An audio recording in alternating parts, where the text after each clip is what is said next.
So this one, it applies to all of Denmark, but it is particularly prevalent in the larger cities and particularly Copenhagen. When you're visiting the city, or if you're freshly arrived in the city, you may be walking around and you may be slightly taken back by the fact that a lot of times people will just set down a can and they'll just leave it out in public, a can or a bottle. Or it throws people off a little bit because you'll see people will take their can and they'll throw all their normal rubbish away, but then they'll set the can down next to the trash bin or the rubbish bin. And so what's going on is that Denmark in general has this fantastic Pant system.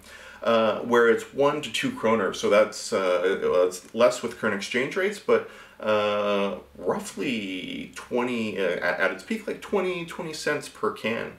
And that means that it's actually worth redeeming them. And all of the supermarkets also have a can return built straight into them. So it's super convenient. You don't have to haul it down to the recycling center or do anything like that.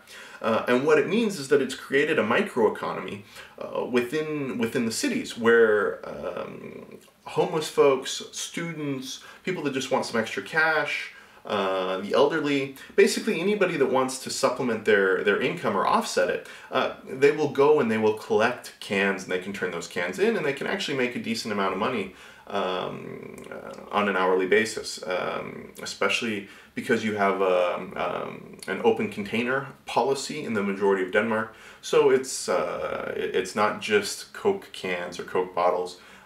It's also a lot of beer cans and beer bottles. And so if it's a nice sunny day, or it's a park or a bridge or public area, then there's going to be a lot of consumption, which then means a lot of cans.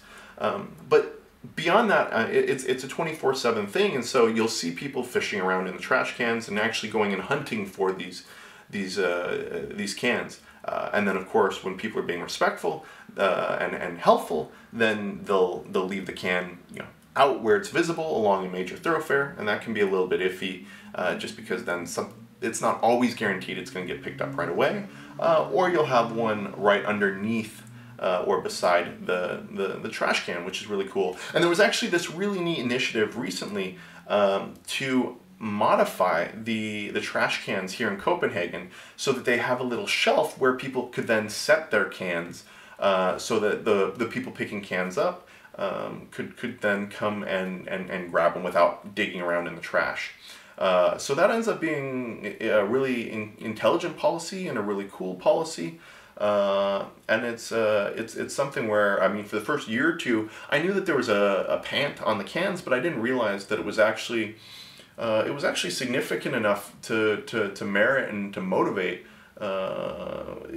anybody, no matter if you're working a full-time job or it's not just an eco-focused type of thing, or something where you're working really hard to make a tiny bit of money off of it. You can actually, I think on a good day, if it's a sunny day and there's a fair number of people out drinking, that the can collectors can make the equivalent to minimum wage per hour just off of picking up cans.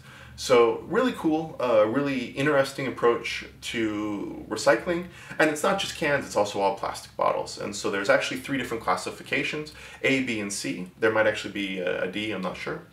But depending on where it falls in that classification, you also get a different amount of money. So very straightforward, very simple, very cool system.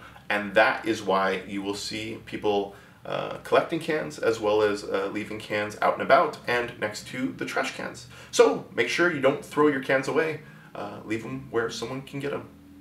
Thanks for tuning in, and I hope you are enjoying this Denmark 101 series. I always value your input, your ideas, your thoughts. And remember, if you have your own take on what I've said or want to correct me or expand on it, post it in a comment. I love your feedback, and I'd love to hear what you think.